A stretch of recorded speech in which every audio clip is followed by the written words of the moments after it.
All right, we are here today with our guest, Karl Vaters. Karl, thanks for coming on today. Hey, good to be with you. So, Karl, you are out in California. We were talking a little bit before we started to record. And I don't know when our listeners might be listening to this. We are in the middle of COVID-19 and everything going on with that. And you said that you got a couple of weekends where you could open up, have in-person services, and that was shut down again. Just give me a little sense of how were you in that service? What did that service feel like having church in the middle of a pandemic?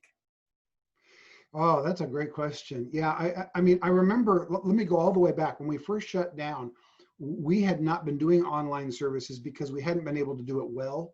And I'd rather not do it at all than do it Hmm. poorly. And then from one Sunday to the next, we had to do online services or do nothing. And our team pulled together an amazing online service. So I remember that first Sunday with online service, just sitting at home and watching, watching it on the online because we couldn't even do it live. We had to do it a YouTube premiere, and just being so blessed by it and thinking, wow, this isn't so bad. And then about 3 weeks in going, I am so sick of staring at a screen on Sunday morning Hmm. instead of being with people. And then a few weeks ago when we were actually able to do a partially live where we did a test run where we actually the leadership team was in the sanctuary, and so we did it live to everybody else at home rather than inviting everybody in yet. We were still working it out. And I remember it had been at that point almost 3 months since we'd actually been in the room together and actually sang and worshiped together, even with masks on. And I remember being overwhelmed Hmm. with emotion as we began to sing together, just a half a dozen of us in the room, 20 feet apart from each other with masks on, but Yeah. still being able to actually sing with other believers in the same room after not having done so for 3 months. I could barely get through the songs. I was so overwhelmed with joy and with emotion of the whole thing. And then 2 weeks ago, when we were able to actually be physically together, and here in California, it's a hybrid. We can do it outside and inside. So we gave people that option. And it was so great to see everybody, even though you had to do the fake long distance hug from 20 feet away. Oh, yeah. So that was really, again, another wonderful emotion of being able to physically be in the room with everybody. And then this week to hear, no, it's all shut down and you can't do the in-person service again. The emotions of up and down is really, really getting to wear on everybody. And it's a special challenge now for pastors to walk their congregations through all of that while walking through all of that ourselves. So this is as challenging a time in ministry as I've ever seen in my 40 plus years of pastoring. Yeah. And you have always had a focus, it seems, on small churches, medium-sized churches, that sort of thing. And I know that you've talked to leaders in this season. What are some of the things that leaders in those kinds of churches are saying to you right now? The biggest thing I'm hearing from, well, initially it was, how are we going to take the hit of people not coming here? How are we going to get online? For smaller churches, that was the challenge, like it was with ours. And then it was, are we going to be able to make it through financially? Will people continue to give? So those were the first two initial hits that we had to get past. Now, the big conversation that is overwhelming every other conversation is, why is everybody so mad at each other, including within my own congregation? I didn't expect that this would cause such divisiveness. And it's not just a disagreement, it's real anger. And those sides seem to be getting more and more extreme. And even a simple request like, hey, whatever our political ideas are, we should, whatever unites us as the body of Christ should be closer than that. Even a simple statement like that in some places gets met with angry responses. Hmm. Like, you can't be a Christian if you hold that other view. Like, Yeah. so that to me is, you cannot overstate obviously the tragedy of those who have become sick or those who have actually passed away from this. But second to that, and longer term than that, I think the great tragedy of this is going to be the division in the body of Christ that this seems to be bringing about. That to me is the heartbreak of this. Yeah. And is that true for leaders no matter where they are? You're in California, I'm in Kentucky. It's the exact same thing where I'm at as well. Would you say Yeah. that seems to be across the board? Yeah, it is. So there you are in Kentucky, which is predominantly a red state, and mine, which is overwhelmingly a blue state. Yeah. Uh, so here it's either agreement with or pushback against uh, the left-leaning principles of our state government. And where you are, it's either agreement with or pushback against the right-leaning principles of your Yeah. state government. But and in my area, it's going to be 3/4 on one side and 1/4 on the other. And you, it's going to be 3/4 on the other side and 1/4 on the other, if not 90-10. But the severity of the disagreement is as angry and as deep in both places. Yeah. Yeah. And so what are you saying to leaders right now about how to navigate this? So let's come at it from a couple different angles. You said one, just leaders themselves navigating it, their own mental health, emotional health. What kind of advice are you giving to these leaders to navigate this season? Yeah, the first thing is, now more than ever, it's important to stick with the mission that Jesus gave us. Hmm. Um, for all of my ministry, I noticed this about 8, 9, 10 years ago, that there always seems to be some important issue that catches the cultural imagination that then seeks to divert us from the primacy of the mission. Yeah. Yeah. So there's always a cultural battle going on. And right now, the cultural battle is on multiple fronts. It started with the shutdown, and then it turned to the racial issues, and then it turned to the protests in the street over the racial issues, and so we got multiple things now, and it's heartbreaking to see Christians who agree on the most important things divide because of other things that while important are less important than the primary mission. Yeah.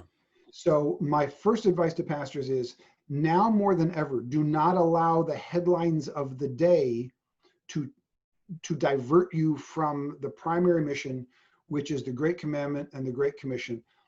Love God, love others, make disciples. Stick with that for your congregation. Too many pastors are burning too much of their time and losing too much of their reputation by screaming at others on social media. And in fact, I even highlighted this on Twitter today. Somebody on Twitter who's not a pastor said, talking to their Twitter followers, said, before you go to a church, find out if the pastor's on Twitter, and if they are, take a look at their feed, because that will tell you an awful lot about whether or not you want to go to that church. Yeah. And That's they good. are right. That's it. That is right. Yeah. They are absolutely right. And immediately I had to, in my mind, I went, what's my Twitter feed look like? And I went through it. I went, oh, okay, that's what I want to be putting out there. And then I look at other pastors and I go, if I did see that Twitter feed before I went to their church, I would not want to go to their church. And sometimes it's a friend that I've known in person, but their online persona is, who is this person? Wow. You sit down and you have a face-to-face conversation, and they are kind and gentle and reasonable and willing to listen to logic and willing to listen to people who disagree with them and do so agreeably. And then they get online and they're a completely different person.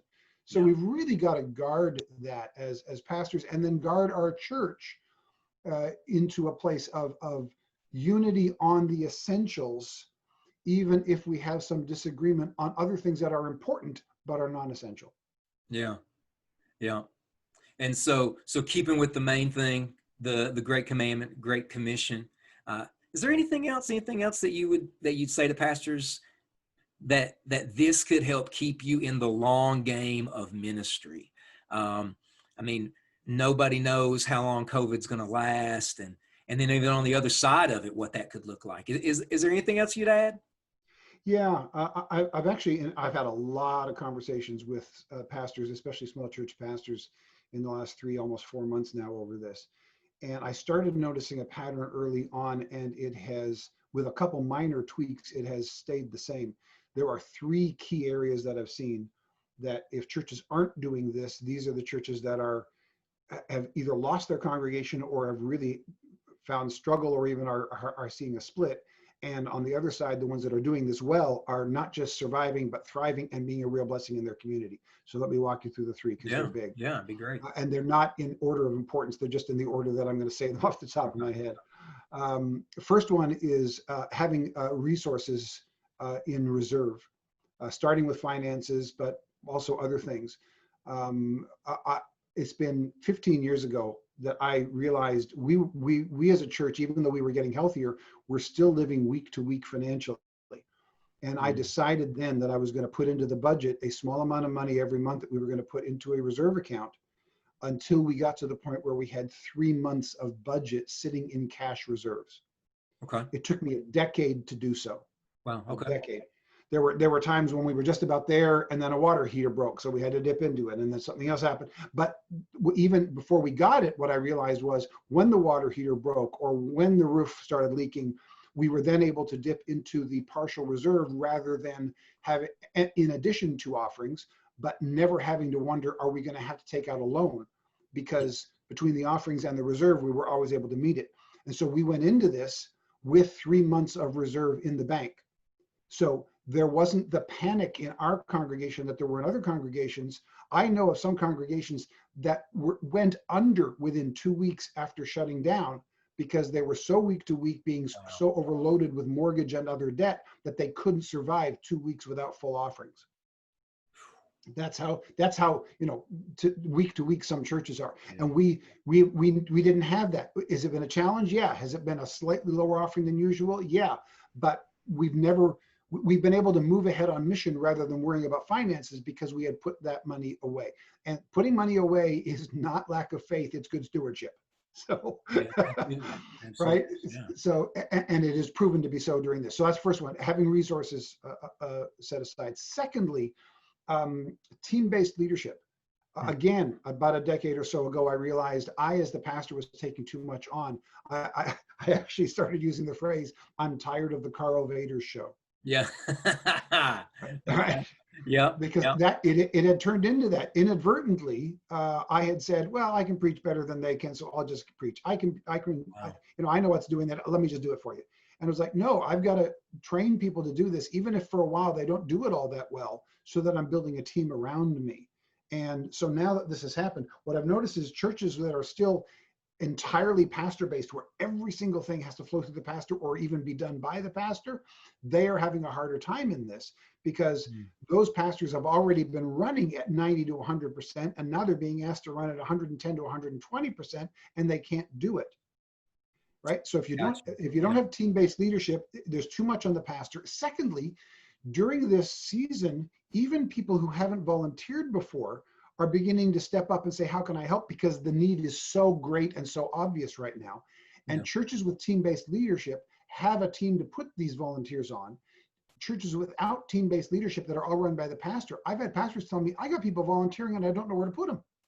I don't know what to give them because they don't have a structure in place. I got you. To put these volunteers in. So resources, team-based leadership, and then thirdly, adaptability. You have to know how to adapt on the run to things. A lot of churches that are stuck in a particular mode where it has to be, it has to be these songs, or it has to be at this time on Sunday, or it has to be whatever. They're locked down into church must be these external things. They are having a harder time adapting when they're required to now by law. I got you. But and they're looking to go back to, once this is over, you got a whole bunch of churches going, I can't wait until we are back in our room at this time, in this way, doing exactly what we did before. Well, folks, that is never happening again. This has changed so much. You will never have church the way you had it ever again, not in your lifetime. Wow. Yeah. There's so many changes now. So if you are able to adapt on the secondary issues, because you've got such a firm grasp on the primary issues, then you'll do better. So those are the three key things. And the reason I'm putting them out now, even though for some churches it's like, well, it's too late. It would have been nice to know that before this. Still work on it, because here's a key. This will happen again. Yes. I don't necessarily mean a worldwide pandemic. Let's hope to God that never happens again. But an emergency will happen again. You will have a tornado or a hurricane or a flood, or your church would be buried in snow, or some emergency will hit you, your church, your community again. That's the broken, fallen world that we live in. Bad stuff happens. So if you have those three things in place, the next time something bad happens, not if, but when it happens, if you have resources on hand, if you have team-based leadership, and if you are able to adapt quickly to changing circumstances, your church then won't just survive and won't even just thrive, but you'll be the place that people in your community will look to for answers during difficult seasons, because you're not running around like Chicken Little with the sky is falling. You're able to handle it because of those three key things. Yeah, yeah, man, that's a good word. What? Let me ask one more question, just in this kind of area, and then we'll move on to another topic. You dropped a lot that I'd love to ask you about. We'll chase that in Yeah, just a I second. know there was a lot in that. But what would you say to the church leader that comes to you and they were to say, Karl, I'm trying to do a lot of those three things, and the church seems to be doing well. The church seems to be together, but I am just tired emotionally. I am burned out. The church seems to be fine. We're going to be okay, but man, I don't know if I'm going to be. What would you say to the church leader that's in that space right now? Yeah, and there are a lot of us like that. Yeah. One, I feel you. Hmm. I am too. I've put on my COVID-19. I'm catching what you're throwing. I know what you mean. Yeah. I was losing weight. I was going to walk across Grand Canyon in October, and that just got canceled. And it's a good thing, because I've been heading the wrong direction in my training on that. So I feel that. The three words that keep coming to me about that every time it's brought up to me is this: trauma demands rest. Wow, that's good. That is simply the way we are made physiologically. Trauma demands rest. So when someone has gone through a trauma, a car accident, or the death of a loved one, or some kind of severe trauma, as soon as the initial trauma is over, which brings a massive rush of adrenaline and other things, the crash that follows with the loss of adrenaline is massive. And as pastors, we know that. We face it every Sunday afternoon. I mean, come on, right? Yeah, absolutely. It's this high energy faced by this severe drop. The Sunday afternoon nap is the best time of my week. Well, second best, because Sunday mornings are pretty good. Yeah. But there's that drop. So we are in the middle of not just a trauma, but multiple traumas folded upon one another in a completely random sequence that nobody saw coming. So we are multiple levels of trauma over multiple circumstances. And those things, and then we go on high energy adrenaline to address them when they first happen. And then there will be a crash. We need to not fight the crash, but acknowledge it and do what we need to do to regain our energy in that crash. Yeah. And trauma demands rest. So first of all, I mean actual physical rest. I have had days over the last 3 months, not many of them, but 2 or 3 days over the last 3 months, where I have had 2 naps during the day. Yeah. Okay. Like I literally had days where I wake up, have breakfast, take a nap, wake up, have lunch, take a nap, wake up, have dinner, watch TV or read for a couple hours, then go to sleep. And that's been my day. That's it. Right. And the next day I go, well, that was a wasted day. And I have to realize that wasn't a wasted day.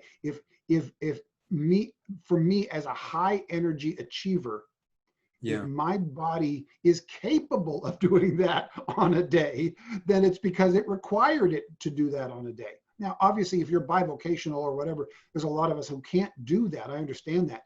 But that just is a picture of the kind of rest that this kind of trauma demands of us. So find the area. It's kind of like they tell moms of newborn babies, when the baby sleeps, you sleep. Yeah. Mm-hmm. Right. So right now, that's where we are. When you can rest. Mm-hmm. Don't look at rest as an escape or as a failure or as a loss. Here's one. A while ago, I wish I could find it because I keep referring to it, and one of these days I'll find it so I can reference it. but I believe it was a conversation on a podcast with LeBron James's trainer. And the guy asked him, have you ever played basketball yourself? No. Well, then how do you train LeBron James to play basketball? He says, I don't train LeBron James to play basketball. Once LeBron is on the court, nobody needs to help him. He's LeBron James. I just leave him alone. He says, well, as a trainer, what do you do? He says, my entire job is to manage his recovery time. Okay. I am not here to help him with performance. I am here to help him with recovery. I am the one who forces him to rest, forces him to eat well, forces him to mentally and emotionally recover from all of the demands that are on him. He pays me to help him recover. Yeah. Okay. And yet as pastors, we often see recovery as somehow a sin or a weakness or a problem or a failure. And it's none of those things. Jesus was constantly making his disciples angry by going away and resting, and they wanted to do stuff. And he's like, no, this is more important right now. Time with the Father alone, a nap in the back of the boat. Yeah, absolutely. Right? That's what Jesus did. So we are following Jesus when we do that. So yeah, that's my primary thing for pastors. Find ways to rest. Trauma demands it, and your body needs it to prepare for the journey. It's not a departure from being effective. It is a part of being effective. Yeah. Wow. That's a powerful principle. Just trauma demands rest. That's strong. Yep. That's strong. What would you say, to go back to the three things that you talked about earlier, specifically, just thinking about team leadership, where would you tell somebody to get started? Look for people in the church that are willing to help. Would you, look for somebody that's got a really strong devotional life, that sort of thing? Somebody, hey, Karl, I love that concept. How do I get started on that? Yeah, huge question, because the answer to that is, as always, easier said than done. Yeah. So I am not going to pretend that it's, well, just find somebody. Oh yeah. Absolutely. Is there a step before that? Because completely. Yeah. And as a small church pastor myself, I've been through that. I went through year after year after year of, there's got to be somebody who's going to help out here. I didn't do it myself because I wanted to. I did it myself because there was literally nobody else who could. Yes. So I know exactly what that is like. But the first step is to start with one and continue. If you start with one person and you try to invest in them and it goes nowhere, then you got to have the patience to say, well, then I'm going to find somebody else who I can invest in. And you don't want to invest in people because of their title or because of their longevity, and not even necessarily because of their spiritual maturity. You may find a baby Christian who isn't spiritually mature yet, but who is passionate and who is available and who is teachable. That's really good. So, yeah, those three things. Passion, availability, and teachability are the three primary character traits you want to look for. Now, if in addition to that, you've got spiritual maturity, awesome. If in addition to that, you've got long-term wisdom, awesome. But those are bonuses. Yes. To the first three. So you want to find those three, and you've got to have the patience to continue to explore and find different people. Look around for those folks in your life. For me, I'm in a heavily populated area, so I've got a lot of people to draw from. But in both of my pastorates, I went to a local Bible college and said, we are a small church of old people, but we are willing to listen to new ideas and to give you opportunities to not just minister, but to actually lead. We don't just want you to help us. We want to hear your ideas, and we want to give you a place where you can experiment with those ideas in ministry. And by creating an environment that allowed them not just to help, but to lead and to make mistakes, we became a place that had a reputation for, hey, here's where the inexperienced but passionate young believer can come and can experiment, and mistakes aren't fatal. So some of it is a mindset shift where you have to say, where you have to create an environment that potential leaders want to show up to. Yeah. Okay. That's good. Yeah. Yeah. So the step before find a potential leader is to start creating an environment that potential leaders want to show up to. Yeah. And all of this takes time. In a smaller church, especially if it's in a smaller established church, and especially if it's a smaller established church where the average age is high, and it's filled with long-term believers who just simply are low energy. They've done their work. They should be able to rest right now. Yeah, This is not a put down of a church filled with seniors at all. absolutely. But we all know that we need an infusion of energy, and it's hard to get so when you got a church full of seniors.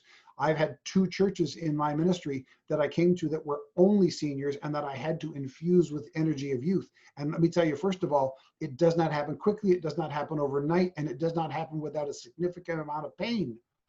But if you don't keep at it, you won't get there. And the first thing is to work with them to help create that environment where mistakes aren't fatal and where young leaders are welcomed to lead in the way God is calling them to lead. It's good. It's good.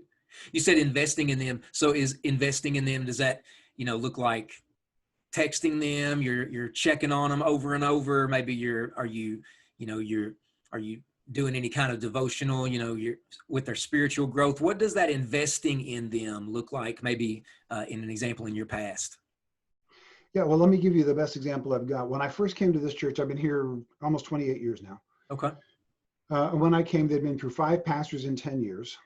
When I came, they had almost voted to close the church and thought, let's give it one more try. On a big Sunday, there were 30 people. On an average Sunday, there were a dozen people, all seniors. But there was one kid in the youth group. One kid, he was 20. And a year and a half before I came, the church had a church split over, of all things, worship music. I don't know if you've ever heard of other churches having that problem. I'm sure we're unique in that. And when they had that split and the youth pastor along with the music minister left, he was just a kid in the youth group who said, well, let's at least get together as youth and pray for the church as it's collapsing beneath our feet. And when I came a little over a year later, he was just kind of having a separate youth night, and none of the youth attended on Sunday. He was the only one who did. But I saw he was my only guy. He was the only one that had the enthusiasm, the passion, and was ignorant enough not to know how bad the church was, which at that point was a blessing. Yeah. So I said, he's the only one I've got, so I'm going to sit down with him. So once a week we sat down. He was so young. I had coffee. He had chocolate milk. Okay. That's literally true. Yeah, man. And every week I'd sit down and we'd just talk, we'd pray, we'd think through. If he made a mistake, I'd say, don't do that again. And I quickly learned that while he was making a lot of mistakes, he never made the same one twice, which means he's teachable. That's what I want to know.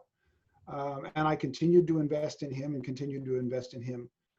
Long story, very short, 2.5 years ago, we traded places and he became my pastor and I became his assistant pastor. Oh my goodness. How cool. Wow. Yeah. So we've been working together for the entire 27 years. Wow. That is yeah. And as this ministry grew and I was starting to hand more and more things off to him and he was feeling more and more called to lead, we realized, hey, I get to stay on on the pastoral staff here. I get to continue to preach and to do counseling and to be a part of the pastoral staff. And he's going to step up and take the primary responsibility. But over the years, the two of us have seen all kinds of hits and misses in trying to bring others along in the same way. Yeah. So what I did was I invested time with him, as much time as he was willing to give me and as I was able to give. 2, I trained and discipled him in a way that fit his learning style. I'm a book guy. I read tons of books. I've written 4 of them now. And that's how, my cousin the other day was joking about something we all had to learn. He says, well, Karl's going to buy a bunch of books on it. My friends just know that's how I learn. I read books. I learned really early on after giving him a couple books. He was not a book learner. That's just not his style. So as a book learner, I could have looked at and go, well, leaders are readers. And I learned, no, it's not leaders or readers. It's leaders or learners. That's good. That's good. And he's not a reader. He just isn't. But he's a learner. So I had to figure out other ways to teach him. And for him, it was making mistakes on the job. He was on the job training learner. That's how he learns. So I had to adapt my teaching style to match his learning style.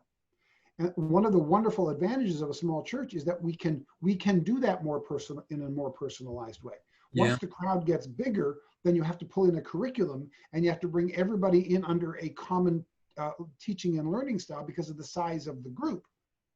But in a smaller group, If you're doing it one-on-one or in a small group of 2 or 3, you can adapt your teaching style to their learning style.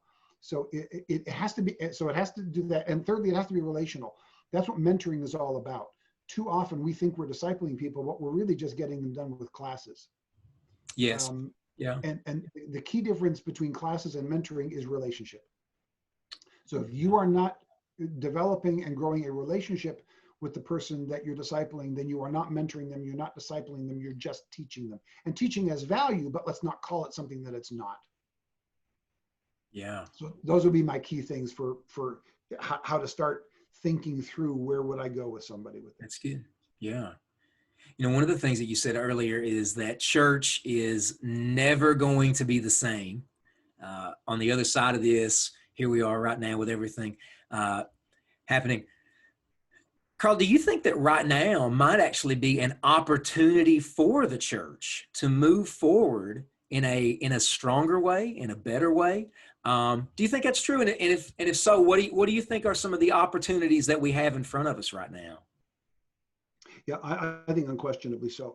I'm always cautious about, and this is not how you phrased it, but I'm always cautious about things like we see a disaster and we go, this disaster is an opportunity for the church. Yeah.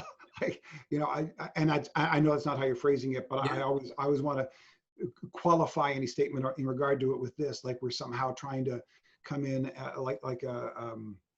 take advantage of a bad situation. Oh, yeah, absolutely. And that's not what it is. But yes,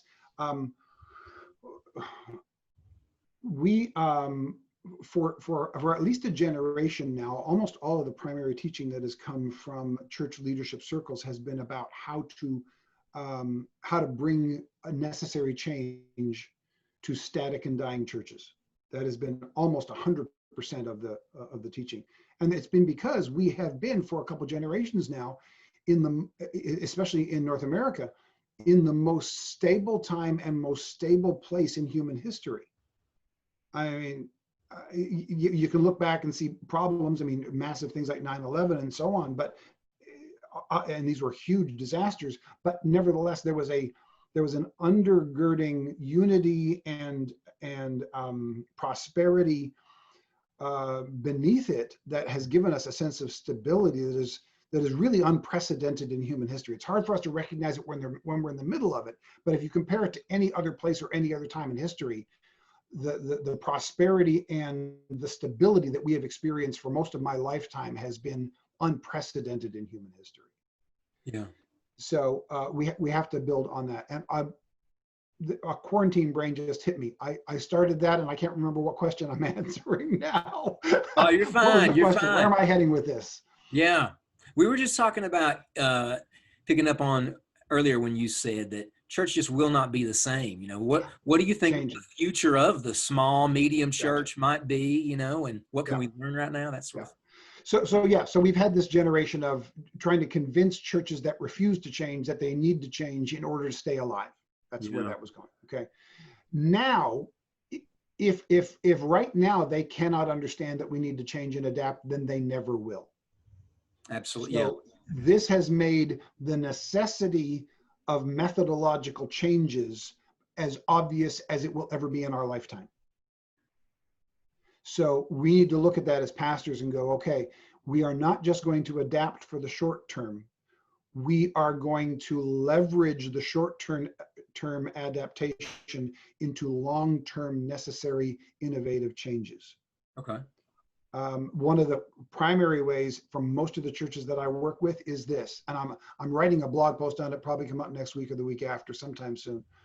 If you have had to drop a ministry because you're not able to do it during this season and nobody misses it, maybe don't pick it up again after you're done. Yeah. We're dying to get everything back in place the way it was. But in most smaller churches, especially in smaller towns where maybe you've got a big building because the church used to be the center of town and now you've got just a handful of people in a larger building and you're trying to do all the ministries you used to do and you haven't been able to convince anybody that these out-of-date ministries need to stop because they're burning time and energy that would be better expended elsewhere. Well, if you haven't been able to do them because of quarantine, don't be in a rush to start them back up again when you start back up again. This may be the opportunity you need to say goodbye to a ministry that used to be of value and that some people still love, but is really not the best expenditure of your time, your energy, and your resources right now. Yeah. So that would be the main thing. Don't be in a rush to get back to business as usual. Take a look around and seeing how can we be better than this moving forward. What have we lost that we absolutely need? Like I said earlier, that singing on Sunday morning and the importance of God's people worshiping together through song has been reinforced to me as an absolutely essential part of our faith that I now realize was even more important than I thought it was before. And I always knew it was important. Oh, So yeah. that has been reinforced as a central value. But other things, that we've left, we're looking at it and going, we're really not missing it. So let's not go back to it. Yeah. So that might be the first place for a lot of small church pastors to start thinking about, is this an opportunity for us to stop expending valuable energy into areas that really aren't valuable for us anymore? Yeah. Okay. Another thing, and I know, Karl, you wrote you had a blog post, I believe it was in October of last year, and you were talking about how getting more people in the room is dead. And that title almost sounds prophetic, because there was literally a lot of 2020 where there was no one in the room. And in church world, where that is almost the metric. How many people do you have? How many are you running? What is there anything that we should be taking out of this season? Maybe in terms of how much we've lifted up, that metric. Maybe we looking at healthier metrics. Is there anything that we can glean from this when it comes to that is the standard of success, your Sunday number? Yeah, when I write something, I use a Twitter tool that helps me to pre-post little clips from that for the next several months, so I don't have to sit down every day and tweet things. So a couple times that article has come up on my own Twitter feed from myself, and every time I caught it, like, oh, I wrote that like months before this thing happened. It was one of those strange little things. Getting more people in the room is dead. But what's replacing it? Instead of more people in the room, what needs to replace it is not how many people do we have in the room, but how effective is our church at obeying the commands of Jesus for the church. So it's for how many people has to be replaced by how effective are we, or effectiveness. How did I phrase it in there? Effectiveness is the new. So I can't remember how I phrased it. But that's got to be what replaces it. And this is testing that right now. Again, back to those three things, the difference between churches that are being effective now and the churches that aren't being effective now. The churches that were not adaptable, they were requiring people to physically be in the room in order for the church to work. Yeah. They are the ones that are having the problem right now. Our church, we've made a lot of mistakes over the years. I certainly have, and we've made some mistakes even during this pandemic quarantine. But today, almost 4 months after the pandemic began, and we've only been able to meet in service together twice. During this season of being apart on Sunday mornings, our church has grown in every measurable way other than physically how many people are there on a Sunday morning. So the one main way we measure church growth and health has been removed. Yeah. And yet by every other measure, by salvations, by how people are reaching out and helping each other, by the impact we're able to have on the community, by discipleship and spiritual growth of our congregation. Every single sign I'm seeing of all of those things, they have gotten better as we have united and as we have decided we're going to figure out how to do this mission in a different way. It has grown us, it has brought us together, it has united our congregation. So this has forced us to replace how many people are sitting in the room in front of me with goals that are more biblical for the church. Yeah. You look through the New Testament, there's not a single command that says, well, I can't do this unless I have more people in the room. Right? All the commands in the New Testament church can be done by 2 or 3 people who love Jesus, who love each other, and who are on mission with Christ's commandments. if we do those things, whether we can even physically meet together or not, we can still we can still follow the commands that Jesus gave the church in the New Testament. Mm-hmm. Yeah, yeah. Karl, do you think that the digital piece that a lot of churches have had to, if they weren't already there, they've been forced to lean into it in this season. What do you think the future of digital is for small, medium-sized churches? Yeah, that's a great question too, because it corresponds to what we're hearing from big churches, but as with almost everything for a small church, it has its own tweak that makes it different. So Yeah. it's a great question to ask. Like I said, for our church, we weren't even online because we hadn't been able to do it well, and then we had to do it. And quite frankly, I am so tired of staring at that, red light on my camera and acting like it's my best friend. I am so sick of staring at a camera instead of actually physically being in the room with people. But I recognize the necessity of it. So yes, our future will be more digital. But here's the deal. Because we have to do things more digitally, and because in-person will become more rare, when something becomes rare, it becomes more valuable. Yes. Yeah. Rarity creates value. Scarcity creates value. So yes, we need to do online better. People will check your church out online before they will come physically in person every single time. So we have to get better at that.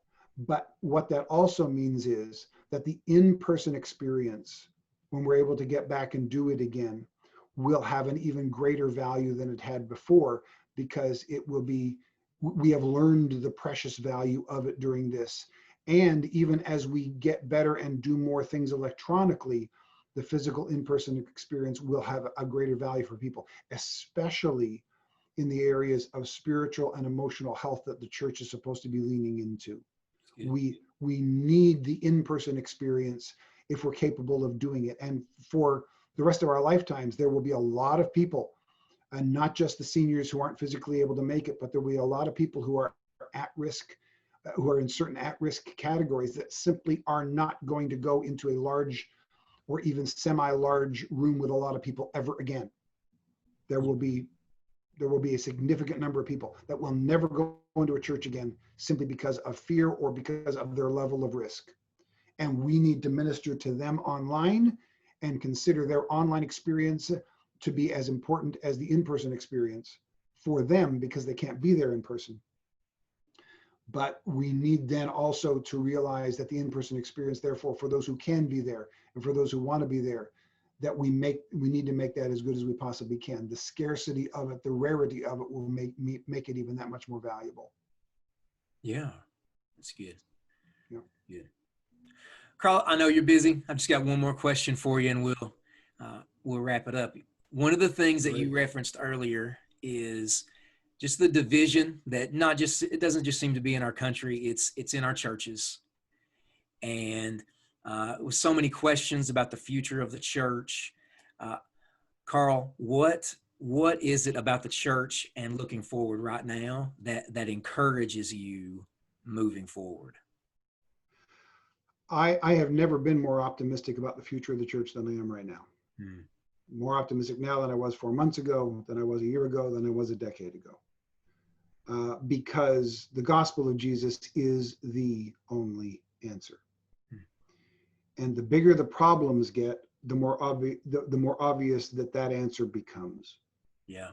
So while what we're seeing is not a tearing down of the church, but it is a tearing down of some of the structures that we've mistaken for the church. Yes. And those structures that we have put in substitute of the church do need to go.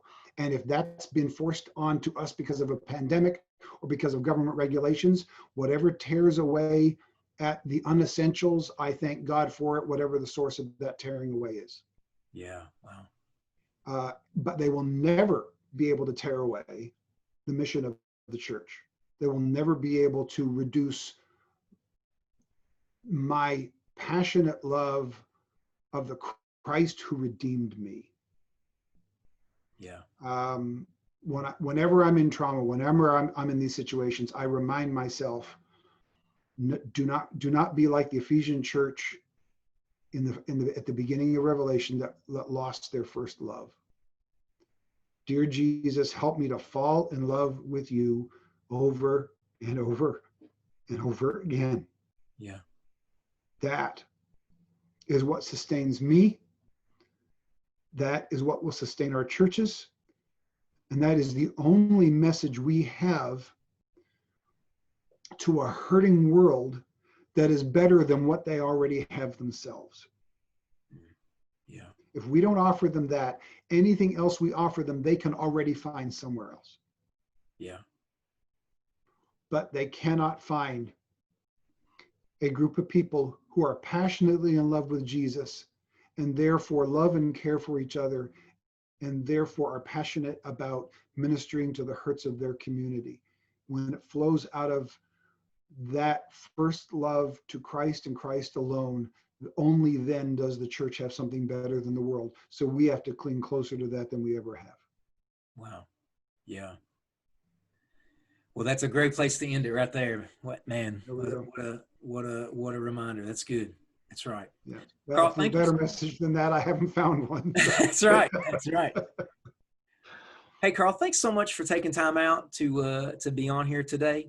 Karl, people that want to connect with you after watching, listening, what's a good way to connect with you and follow you, see what you're thinking about, what you're writing, and that sort of thing? Sure, yeah, KarlVaters.com, Karl with a K, Vaters, V-A-T-E-R-S. I've got one of those names. Yeah.